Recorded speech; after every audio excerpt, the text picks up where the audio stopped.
सोनिया गांधी आदिवासियों से, माफी मांगो औरतों से, माफी मांगो, शर्म करो, माफी मांगो सोनिया गांधी। जी हाँ, ये तेवर तो आक्रामक थे, लेकिन अगर भाव अपमान करने का हो तो माफी मांगो सोनिया गांधी आदिवासियों से, माफी मांगो औरतों से।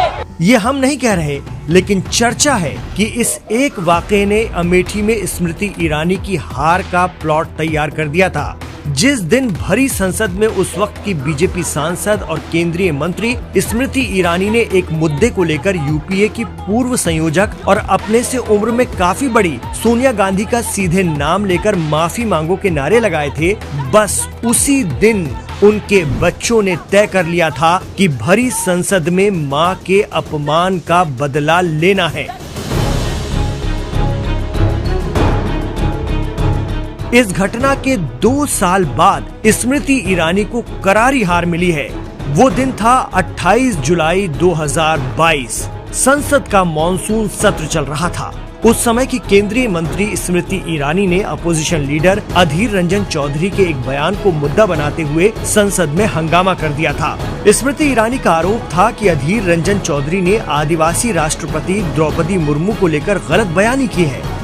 पहले तो वो इस पर सख्त तेवरों के साथ बोली, लेकिन उन्होंने कांग्रेस की सीनियर नेता सोनिया गांधी का नाम लेकर भरी संसद में माफी मांगो के नारे लगवा दिए। उस दिन सुनो सोनिया, सोनिया गांधी, जवाब दो सोनिया गांधी जैसे शब्द संसद में गूंजे थे। कांग्रेस के खेमे की रिपोर्टिंग करने वाले एक सीनियर पत्रकार के मुताबिक बस उसी दिन सोनिया गांधी के दोनों बच्चों राहुल और प्रियंका ने तय कर लिया था कि भरी सभा में मां के इस अपमान का बदला तो लेना है, और वहीं से अमेठी में स्मृति ईरानी को घेरने की स्क्रिप्ट पर काम शुरू हो गया था। कहा जाता है कि कांग्रेस खेमे की तरफ से इसे स्मृति ईरानी का अहंकार माना गया था। चर्चा रही कि स्मृति ईरानी के इस रवैये ने सोनिया गांधी के बच्चों को सोचने के लिए मजबूर कर दिया, और इस अहंकार का दमन करने के लिए प्रियंका गांधी ने अमेठी और रायबरेली की जिम्मेदारी ली। सियासी तज्जियाकार तो ये भी मानते हैं कि अमेठी से राहुल गांधी या प्रियंका दोनों में से कोई भी लड़ सकता था, लेकिन 2 साल पहले हुए मां के इस अपमान की पीड़ा दोनों के दिल में इस कदर थी कि उन्होंने बीजेपी की तेज तर्रार नेत्री और ताकतवर केंद्रीय मंत्री स्मृति ईरानी को हराने के लिए कांग्रेस के समर्पित कार्यकर्ता किशोरी लाल शर्मा को चुना। कहा जा रहा है कि किशोरी लाल शर्मा से स्मृति ईरानी को हरवाकर भरे सदन में अपनी मां के अपमान का हिसाब चुकता कर दिया। साथ ही ये संदेश भी दे दिया गया कि स्मृति ईरानी को कांग्रेस का कोई भी नेता या कार्यकर्ता अच्छे खासे मार्जिन से हरा सकता है।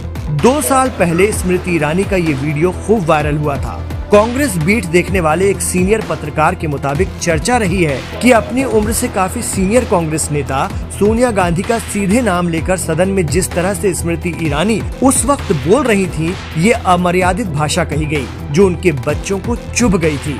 आखिरकार मां की बेहुरमती का बदला अमेठी में सियासी दुर्गत कर ले लिया गया।